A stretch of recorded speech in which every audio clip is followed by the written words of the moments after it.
عزیز دوستوں، بزرگوں اور بھائیوں، ہمارے معاشرے میں بہت سارے ایسے لوگ ہیں جو انجانی قسم کی مایوسیوں کا شکار ہیں۔ اندیکھا خوف ان کی زندگی کے اندر بری طرح اپنی لپیٹ میں انہیں لیے ہوئے۔ وہ کہتے ہیں کہ سمجھ نہیں آتی زندگی کا مقصد کیا ہے۔ اٹھتے ہیں، چلتے ہیں، تھوڑا بہت کام کرتے ہیں، کھاتے ہیں، سو جاتے ہیں۔ بہت سارا وقت ہمارا بور ہونے میں گزر جاتا ہے۔ بہت ساری سوچیں ہیں جو ہمارا پیچھا نہیں چھوڑتی۔ بہت سارے وسوسے ہیں جو غالب ہونے کو آتے ہیں معاذ اللہ۔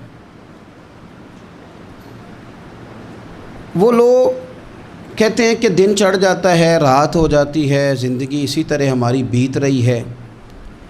ہم ہیں کہ سمجھنے سے آ رہی ہیں کہ یہ سارا کچھ کیا ہے۔ عزیز ساتھیوں، عزیز دوستو، یاد رکھیے گا کہ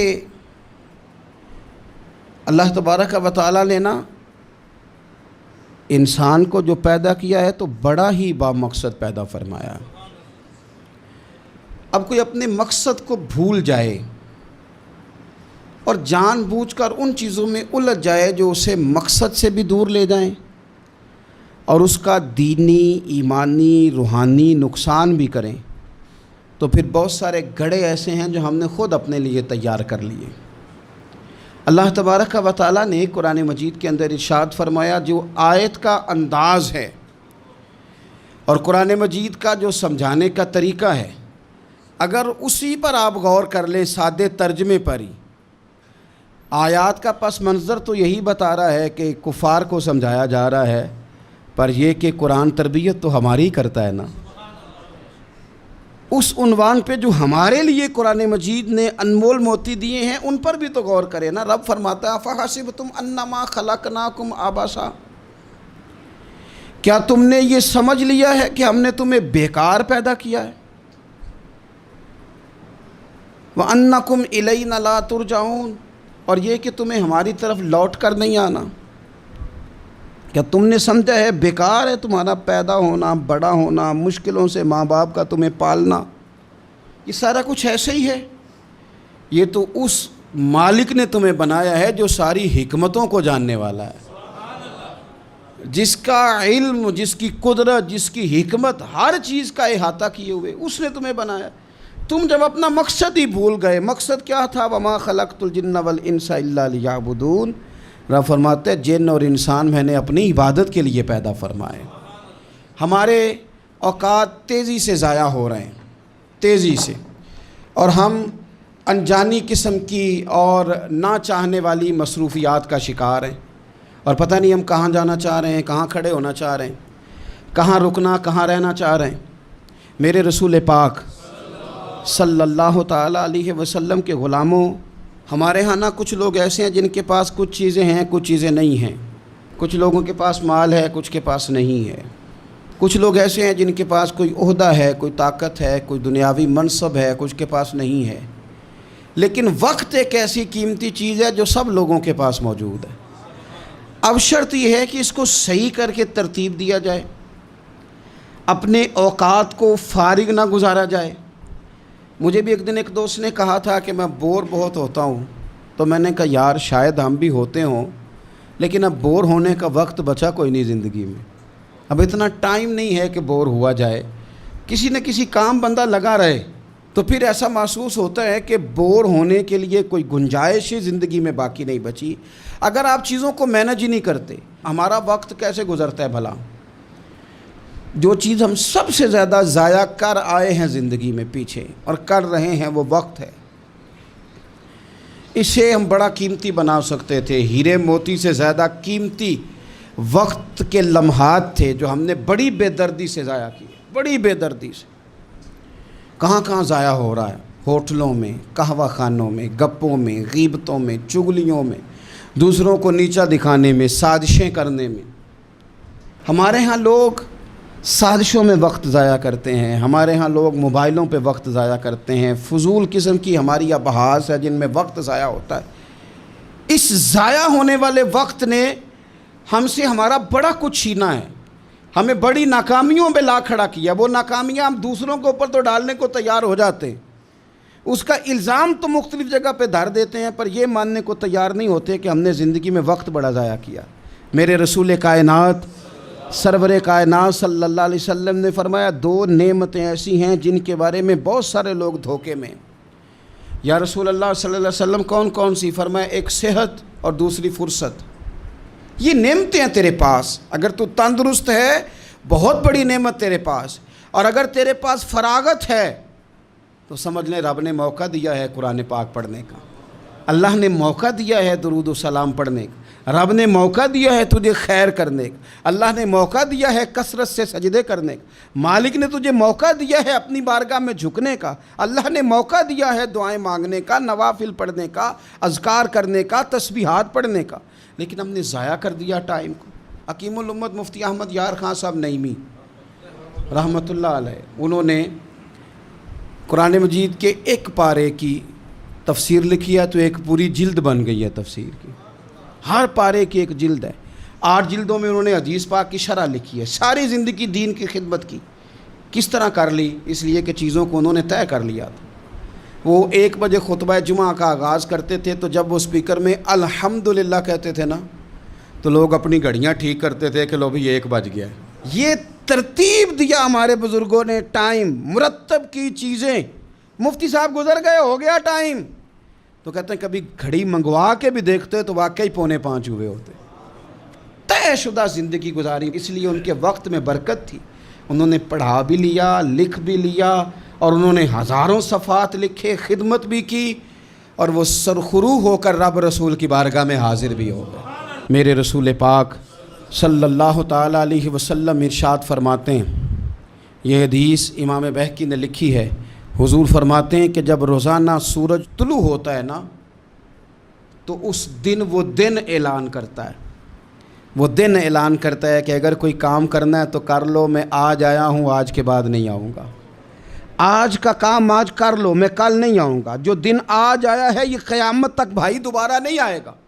جس کی آج تلاوت رہ گئی, جس کا آج درود پاک رہ گیا, جس نے آج سجدے نہ کیے معاذ اللہ رہ گئے اس کے, جس نے جو خیر کرنی تھی آج کے دن نہ کر سکا تو رہ گئی. حضرت عمر بن عبدالعزیز رحمۃ اللہ علیہ سے کسی نے کہا حضور یہ کام رہنے دے, کل کر لیجئے گا. تو فرمانے لگے جو کل کرنا ہے وہ پھر کب کروں گا؟ اس کام کو کل کر لوں گا تو جو کل کرنا ہے وہ کب کروں گا؟ امام شافعی رحمۃ اللہ علیہ فرمایا کرتے تھے کہ میں نے نا صوفیاء سے ایک بات سیکھی ہے جس نے مجھے زندگی میں بڑا نفع دیا ہے. آپ فرمایا کرتے تھے کہ صوفیاء کہتے ہیں کہ وقت ایک تلوار ہے, یہاں تو تم اسے اپنے بس میں کر لو, یعنی مینج کر لو, طے کر لو, معاملات کو مرتب کر لو, اس طرح اس وقت یہ کرنا ہے, اس وقت یہ کرنا ہے, تو پھر تم اس تلوار کی وجہ سے ساری مشکلات کو کاٹ دو گے. اور اگر تم نے اس تلوار کو نہ تھاما تو یہ وقت ایک ایسی تلوار ہے پھر یہ تمہیں کاٹ دے گا. اور فرمایا کرتے تھے یہ اتنی تیزی سے پگھلتا ہے وقت, کالے بال سفید ہو جاتے ہیں, سیدھی کمر ٹیڑھی ہو جاتی, تندرست وجود بیمار ہو جاتا. اتنی تیزی سے پھر یہ وقت گزرتا ہے کہ برف اگر دھوپ میں رکھ دی جائے تو وہ اتنی تیزی سے نہیں پگھلتی جتنی تیزی سے ہماری زندگی کے دن پگھل رہے ہیں. ہم سمجھ رہے ہیں دن بڑھ رہے ہیں, حالانکہ دن بڑھ نہیں رہے, دن کم ہو رہے ہیں. ہم موت کے قریب جا رہے ہیں. اپنے روزمرہ کی جو چیزیں ہیں, معاملات زندگی ہے, اس پر خوب توجہ دیں اور خوب محنت کریں اور چیزوں کو طے کر لیں. اگر آپ طے کر لیں گے تو آپ محسوس کریں گے کہ ہم نے زندگی میں کچھ کر لیا ہے. لیکن میرے بھائی اگر سوچنے میں, سمجھنے میں, سیروں میں, آنے جانے میں, میں اکثر دوستوں سے کہتا ہوں کہ زندگی شگل میلے میں گزر گئی لوگوں کی, شگل میلے میں, یا بیسوں میں یا شگل میلے میں. 2 گلیاں چھوڑ کے مسجد ہے تو آپ نے نہیں دیکھا ہوگا کہ 15 بندے اکٹھے ہو کے مسجد جاتے ہو کسی گلی سے, 15 20 جا رہے ہیں, آؤ چلیں یار سارے جمعے کا ٹائم ہو. اس طرح نہیں اکٹھے ہوتے, 7 گلی میں جانا ہے. لیکن اگر انہی لوگوں سے کہا جائے کہ سیر کے لیے جانا ہے تو پوری بس بھر جاتی ہے ایک محلے سے. انہی سے کہا جائے کہ میلہ ٹھیلا لگا ہے وہاں جانا ہے تو پوری بس بھر جاتی. 7 والی گلی جانے کو تیار نہیں. میرے بھائی جنت انسان کی کامیابی کا مقام ہے. جنت وہ جگہ ہے جہاں ہم کامیاب ہو کر فلاح پا کے جائیں گے. جنت وہ جگہ ہے کہ جہاں کوئی حسرت باقی نہیں رہے گی، کوئی خواہش باقی نہیں رہے گی، اور جنت کے اندر وہ نعمتیں ہیں کہ نبی پاک صلی اللہ تعالیٰ علیہ وسلم فرماتے ہیں کہ تمہارے رب نے تمہارے لیے جنت میں وہ نعمتیں تیار کی ہیں نہ کسی آنکھ نے دیکھی، نہ کسی کان نے سنی، نہ تمہارے دل پر کبھی خیال ہی گزرا ہوگا کہ یہ بھی ہمیں ملے گا۔ وہ سارا کچھ بھی اللہ تمہیں جنت میں عطا کرے گا۔ لیکن حضرت معاذ بن جبل رضی اللہ تعالیٰ عنہ ارشاد فرماتے ہیں کہ جنتیوں کو بھی ایک حسرت ہوگی۔ فرمانے لگے میں نے رسول پاک سے سنا ہے، فرمانے لگے میں نے حضور سے سنا ہے کہ جنتی بھی اس وقت پر حسرت کریں گے جو وقت ان سے ضائع ہو گیا اور خدا کے ذکر میں نہیں گزر سکا۔ وہ حسرت کریں گے کہ یہ لمحہ ہم نے ضائع کر دیا، اللہ کے ذکر کے بغیر گزار دیا، خیر کے جملے کے بغیر گزار دیا، درود و سلام کے بغیر گزار دیا۔ وقت کا ضائع ہونا اتنی بڑی حسرت ہے کہ جس پر اہل جنت بھی حسرت کریں گے یہ ہم سے کیا ہو گیا۔ تو جو حسرت کل کرنی ہے وہ آج نہ کر لیں، بچا نہ لیں اپنے وقت کو، ضائع ہونے سے بچا نہ لیں۔ ہم کبھی پلٹ کے دیکھیں نا تو ہماری بہت ساری محرومیوں کا سبب یہ ہے کہ ہم نے سستی بڑی کی۔ میں کئی دفعہ غور کرتا ہوں نا ذاتی طور پر، تو میں سمجھتا ہوں زندگی میں بہت سارے اور کام بھی ہو سکتے تھے لیکن سست ہو گئے۔ کیا ہی اچھا تھا 1 گھنٹہ اور کم سو لیتے، کیا ہی اچھا تھا کہ تھوڑا اور آگے بڑھ لیتے۔ جاگنا ہے جاگ لے افلاک کے سائے تلے، پھر تو حشر تک سوتا رہے گا خاک کے سائے تلے۔ کچھ کام کریں، کچھ آگے بڑھیں، کچھ اپنی زندگی کے اندر چیزوں کو لے کر کے آئیں۔ آپ جب کچھ چیزوں کو لائیں گے، کچھ کریں گے۔ حضرت عمر فاروق رضی اللہ تعالیٰ عنہ نا، جناب فاروق اعظم ہمیشہ کام کرتے تھے، ہمیشہ ڈیوٹی کرتے تھے، اور انہوں نے بڑی ڈیوٹی کی زندگی میں، بڑا کام کیا۔ ہم نہ سو جاتے ہیں، ہم آرام کرتے ہیں، بلکہ مرضی کی نیند ہے، مرضی کا جاگنا ہے۔ حضرت عثمان غنی رضی اللہ تعالیٰ عنہ فرماتے ہیں سخت دھوپ تھی مدینہ منورہ میں اور سب لوگ سو رہے تھے، تو میں کسی کام کے لیے چھت پہ گیا تو میں نے دیکھا کہ ایک بوڑھے شخص ہیں تو وہ اونٹوں کو ہانکتے ہوئے آ رہے ہیں۔ تو میرے دل میں خیال آیا کہ یہ مجھے ملے تو میں انہیں سمجھاؤں کہ ساری دنیا جو سو رہی ہے تو آپ ہی اپنے اونٹوں کو چھوڑ دیں اور کچھ دیر آرام کر لیں، اتنی کڑی دوپہر لگی ہوئی، اس وقت بھی آپ اونٹوں کے پیچھے ہیں۔ فرماتے ہیں میں چھت پہ رہا کہ یہ قریب آتے ہیں تو سمجھاتا ہوں، لیکن وہ قریب آئے تو میں تڑپ ہی گیا۔ وہ عام شخصیت تو نہیں، وہ تو امیر المومنین حضرت عمر فاروق ہیں رضی اللہ تعالیٰ۔ میں نے ان سے کہا کہ امیر المومنین اس دھوپ میں آپ اونٹوں کے پیچھے سارا زمانہ سو رہا ہے، کسی غلام کو فرما دیتے۔ تو آپ فرمانے لگے یہ مال غنیمت کے اونٹ ہیں، غلام کی ڈیوٹی تو نہیں نا، ڈیوٹی تو میری ہے نا مسلمانوں کا مال سنبھالنے کی۔ فرمایا یہ چلے گئے تھے، دل میں خیال آیا کہ عمر سے اس کے بارے میں بھی تو قیامت میں پوچھا جائے گا نا۔ تو جو سونے والے ہیں وہ سو رہے ہیں، پر میری تو ڈیوٹی ہے نا، مجھے تو جاگنا ہے نا۔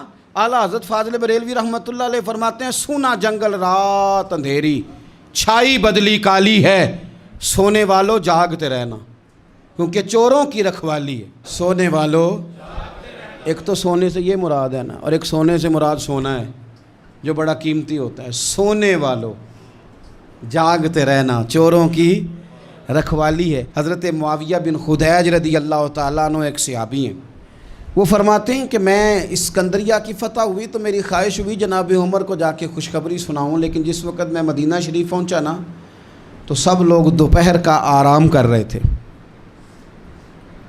تو اب ہمارے آرام میں کوئی خلل ڈالے سوال ہی پیدا نہیں ہوتا۔ اماں کو بھی اجازت نہیں ہوتی، اور پھر اگر کوئی سوتے ہوئے ہمیں اٹھا دے اور ہم جاگ جائیں تو پھر جو ہمارا رویہ ہوتا ہے اللہ ہی خیر کرے۔ بادشاہ سلامت کوئی جگہ دی ہے، ہم بہت سارے معاذ اللہ ادب اداب بھی بھول جاتے ہیں، نیند ضائع کر دی۔ تو حضرت معاویہ بن خدیج رضی اللہ تعالیٰ عنہ کہتے ہیں میں مدینہ شریف آیا، دوپہر کا وقت تھا، اسکندریہ کی فتح ہو گئی، خوشخبری سنانی تھی۔ تو مدینہ شریف جب میں پہنچا تو سب لوگ آرام کر رہے تھے، تو میں نے مناسب نہیں سمجھا سیدنا فاروق اعظم کے گھر جانا۔ میں نے کہا شام کو بات کروں گا۔ شام کو میری ملاقات ہوئی، گویا عصر کے بعد ملاقات ہوئی، جب مغرب میں ملاقات ہوئی تو میں نے کہا حضور وہ میں اب مبارک ہو اللہ نے فتح دے دی، تو آپ فرمانے لگے یار میں تو بڑی دیر سے منتظر تھا، سو نہیں سکا۔ تو کہتے ہیں میں نے کہا حضور میں تو اسی لیے نہیں آیا کہ آپ آرام کر رہے ہوں گے۔ تو آپ فرمانے لگے آرام میں کیا کرتا تھا پر خلیفہ بننے سے پہلے اب کہاں وقت ہے میرے پاس، اتنی ذمہ داریاں ہیں، کہاں آرام کرتا ہوں۔ اور پھر رو پڑے اور فرمانے لگے میں تو رات کو بھی کم سوتا ہوں۔ حضور کیوں؟ فرمانے لگے دن مخلوق کے کام دیکھتا رہتا ہوں اور رات ہوتی ہے تو رب کی عبادت کرتا رہتا ہوں، میں نے تو رات کو بھی سونا کم کر دیا۔ ہماری زندگی میں بہت ساری میرے بھائی ہماری ناکامیوں کی وجہ ہماری سستی بنی، ہماری کاہلی بنی، ہماری لاپرواہی بنی۔ بہت سارے افسران ایسے ہیں جن کے عملے کی خرابی کی وجہ یہ ہے کہ وہ اٹھ کے باہر آ کے چیک کرنا پسند ہی نہیں کرتے کہ عملے کے لوگ کیا کر رہے ہیں۔ بہت سارے ایسے اداروں کے سربراہان ہیں کہ جو اپنے دفتر سے اٹھ کے باہر آ کے دیکھنا پسند ہی نہیں کرتے کہ عملے کے لوگ کر کیا رہے ہیں۔ تو جب ہم ان چیزوں کو پرکھتے نہیں، دیکھتے نہیں، محاسبہ ہی نہیں کرتے تو پھر چیزیں شترے بے مہار ہو جاتی ہیں۔ اپنی زندگی میں چیزوں کو مینج کریں۔ نوجوانوں نے تو بالکل طے کر لیا ہے کہ مرضی سے سونا ہے اور ہر کام الٹ کرنا ہے۔ کوئی نوجوان ملنے آیا تھا تھوڑے دن پہلے دوپہر کو، تو میں نے کہا کھانا کھلائیں، تو کہنے لگے پیر صاحب ابھی تو میں نے ناشتہ کیا ہے۔ تو میں نے کہا میاں 12:30 جس نے ناشتہ کیا ہے تو دوپہر کا کھانا 6 بجے کھائے گا، اور رات تیری کب ہوگی؟ پھر یہی ہے نا کہ 12:30 اماں تو بیچاری بڑھاپے میں اٹھ کے پکا کے نہیں دے گی، تو برگر ہی کھائے گا، اور سویرے وہ ہضم نہیں ہوگا، پھر تو دوائی بھی کھائے گا۔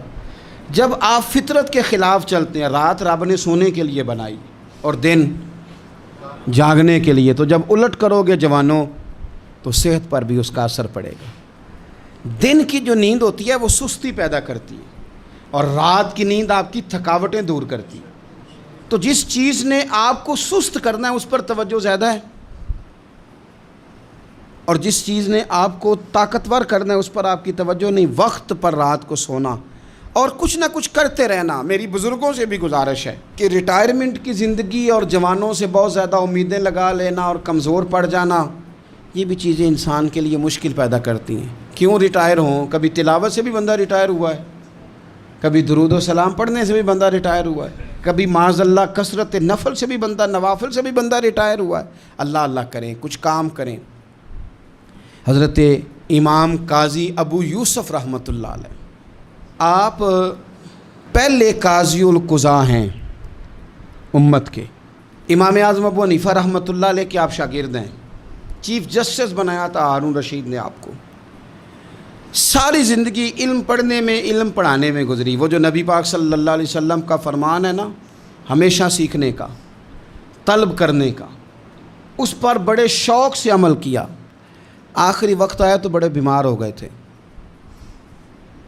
شیخ ابراہیم ایک عالم ہیں، وہ کہتے ہیں میں آپ کی زیارت کے لیے گیا تو آپ نا اتنے علیل تھے کہ بے ہوشی کے عالم میں آپ آرام کر رہے تھے۔ میں بیٹھا تو ہوش آیا۔ ساری زندگی علم پڑھانے میں، دین سیکھنے میں، دین سکھانے میں، لوگوں کو بتانے میں، تحقیق کرنے میں گزر گئی۔ آنکھ کھلتے ہی نا مجھ سے کہنے لگے اچھا ہوا ابراہیم تم آ گئے، ایک مسئلہ ڈسکس کرنا تھا۔ میں نے کہا حضور اس حال میں بھی؟ تو کہنے لگے اچھا نہیں، دین پڑھتے پڑھاتے سیکھتے سکھاتے دنیا سے چلے جائیں، ہم سے زیادہ خوش نصیب کون ہوگا؟ کہتے ہیں میں اتنا متاثر ہوا کہ دنیا سے جا رہے ہیں، شوق ابھی بھی علم کا ہے، آخری ہجکیاں ہیں اور علم کا ابھی بھی شوق ہے۔ فرماتے ہیں ان کی طبیعت میں بڑی نکات تھی، مسئلہ بتایا، پھر لیٹ گئے۔ میں نے سلام لی، اور جب میں ان کے دروازے سے آگے گزرا تو پیچھے سے کسی کے رونے کی آواز آئی۔ میں نے پوچھا کیا ہوا؟ تو کہنے لگے امام ابو یوسف کا وصال ہو گیا۔ آخری دم تک ان لوگوں نے اپنے معاملات کو نہیں چھوڑا، چیزوں کو مینج کر کے رکھا۔ مسند امام احمد بن حنبل میں حضرت انس بن مالک رضی اللہ تعالی عنہ کی حدیث ہے، میرے نبی پاک صلی اللہ علیہ وسلم نے فرمایا قیامت قائم ہونے لگے، تمہیں پتہ لگ جائے قیامت آنے والی ہے، اور تمہارے ہاتھ میں ایک چھوٹا سا پودا ہو، تو فرمایا قیامت قائم ہونے سے پہلے پہلے اسے بھی لگا ہی دینا، لگا دینا، خیر کا کام کر ہی لینا۔ وہ جو تمہارے پاس تھوڑا سا وقت ہے تو وہ بھی انتظار میں نہ گزار دینا کہ قیامت آ رہی ہے تو انتظار کروں، فرمایا وہ پودا بھی لگا دینا تاکہ اس کا ثواب بھی تمہارے نامہ اعمال میں پہنچ جائے۔ کیوں وقت ضائع کریں، کیوں لمحات ضائع کریں، کیوں ایسا کام کریں جو ہمارے لیے بڑی مشکل کا باعث ہے۔ ہم نے ابھی تک طے نہیں کیا کہ ہم نے کرنا کیا ہے۔ بہت سارے لوگ ابھی تک طے نہیں کر پائے کہ میں دراصل ہوں کیا، میرا سفر کیا ہے، میں نے جانا کدھر ہے۔ بہت سارے لوگ ایسے ہیں جن کی ابھی تک ساری توجہ دوسروں پر ہے، اپنے اوپر توجہ کر ہی نہیں سکے۔ ہم نے طے ہی نہیں کیا، اور جو کام کرنے والے تھے 39 سال عمر پائی حضرت عمر بن عبدالعزیز نے، 39 سال، پورے 40 نہیں، لیکن وہ کروڑوں بار درود و سلام بھی پڑھ گئے، وہ سینکڑوں مرتبہ قرآن مجید بھی ختم کر گئے۔ پچھلے ان سے قبل گزرنے والے بادشاہوں کی زیادتیاں معروف تھیں، لیکن وہ آئے تو نظام حکومت کو عدل سے بھی بھر گئے۔ لوگ بڑی بڑی آسائشوں میں زندہ تھے، انہوں نے بادشاہی میں فقیری کر کے بھی دکھا دی۔ انہوں نے اس طرح کا نظام دنیا کو دے دیا کہ زکوٰۃ دینے والا ملتا تھا، لینے والا ملتا ہی کوئی نہیں تھا۔ 39 سال کی عمر میں سرخرو ہو کر رب رسول کی بارگاہ میں بھی پہنچ گئے، سارا کمال حاصل ہو گیا۔ عمر کتنی پائی؟ 39 سال۔ میرے محبوب پاک علیہ السلام کی جو ظاہری عمر مبارک ہے وہ 63 سال ہے، اور 23 سال حضور کا دور تبلیغ ہے، اس میں 27 جنگیں لڑی ہیں نبی پاک صلی اللہ علیہ وسلم، 27۔ اس کے اندر میرے نبی پاک صلی اللہ علیہ وسلم نے تبلیغ کے لیے کفار سے مقابلہ کیا، طائف سے لے کر تبوک تک کے سفر کیے۔ میرے اور کائنات کے محبوب علیہ السلام نے ان 23 سالوں کے اندر حضرت بلال حبشی رضی اللہ تعالیٰ عنہ کی آوازیں زمین سے لے کر جنت تک اپنے مقدس کانوں سے سماعت بھی فرمائیں۔ اپنے غلاموں کو اتنے درجوں تک حضور نے پہنچایا۔ حضور نے پوری دنیا میں ابلاغ دین بھی کیا، کتاب و سنت بھی سکھایا، نبی پاک نے واعظ و نصیحت بھی فرمائی، جنگوں اور غزووں میں بھی وقت دیا۔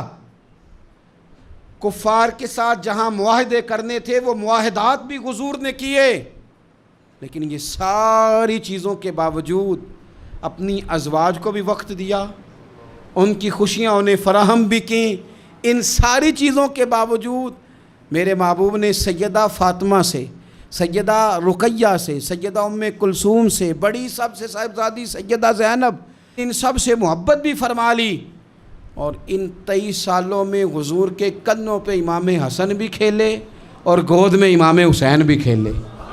سارا ہی وقت حضور نے مینج کیا، سارا وقت حضور نے مینج کیا، ہر چیز نبی پاک صلی اللہ علیہ وسلم نے ہمیں طے کر کے دے لی۔ میرے عزیز یاد رکھیں، اپنی زندگی کے اندر چیزوں کو مرتب کریں۔ ہمارا اتنا وقت بے معنی، بے مقصد گزر رہا ہے، بے مقصد۔ اور ایک بات آخر میں اور بھی آپ سے عرض کرنی ہے، ان لوگوں کی صحبت سے بھی بچیں جو وقت کو ضائع کرتے ہیں۔ سست لوگوں کے پاس بیٹھو گے نا تو سستی آئے گی، ان لوگوں کے پاس بیٹھو گے نا جو کچی کچی مایوس باتیں کرتے ہیں معاذ اللہ، تو آپ کے اندر وہ باتیں بھر دیں گے۔ صحبت نہ چاہتے ہوئے بھی بندے پر اثر ڈالتی ہے۔ آپ اپنی زندگی میں ان لوگوں کی صحبت اختیار کریں، ان لوگوں کی کہ جو آپ کو تازہ دم رہنا سکھائیں۔ اقبال نے کہا پلٹنا جھپٹنا، جھپٹ کر پلٹنا، لہو گرم رکھنے کا ہے ایک بہانہ۔ حضرت ملا رومی رحمۃ اللہ علیہ فرماتے ہیں بکریوں کے بیچ نا شیر کے چھوٹے سے بچے نے رہنا شروع کر دیا تھا، تو صحبت بکریوں کی تھی نا، اس کا بھی ذوق اسی طرح کا بن گیا۔ کچھ لوگ ناکام لوگوں کے اندر وقت گزارنے لگتے ہیں تو اپنی صلاحیتیں بھی ضائع کر بیٹھتے، اس کا بھی اسی طرح کا ذہن بن گیا۔ تو ایک دن شیر نے آ کے جب دھاڑا تو بکریاں دوڑی، تو وہ شیر حالانکہ جوان ہو گیا، وہ بھی دوڑ گیا۔ شیر سمجھ گیا کہ بکریوں کی صحبت نے بکری کر دیا ہے۔ اس نے کہا کہ باقی باتیں تو بعد میں، اسے یاد کرانا ہے کہ تو شیر ہے، اسے یاد کرانا ہے کہ تو نکل کے صحرا سے جس نے روما کی سلطنت کو الٹ دیا تھا، سنا ہے میں نے یہ قدسیوں سے کہ وہ شیر پھر ہوشیار ہوگا۔ فرماتے ہیں کہ اس شیر نے نہ کسی طریقے سے، بکریاں تو بھاگ گئیں، تو اس شیر کو وہ گھیر کے لایا دریا کے پل کے اوپر، اور جب وہ پل کے اوپر کھڑا ہوا اور اس نے نیچے دیکھا نا پانی میں، او ہو میں تو شیر ہوں۔ اب جب شیر اس کی طرف گیا تو وہ جوان تھا، وہ دھاڑا، تو شیر کہنے لگا میں تجھے کھانے نہیں آیا، صرف تجھے یاد کرانے آیا ہوں کہ تو شیر ہے۔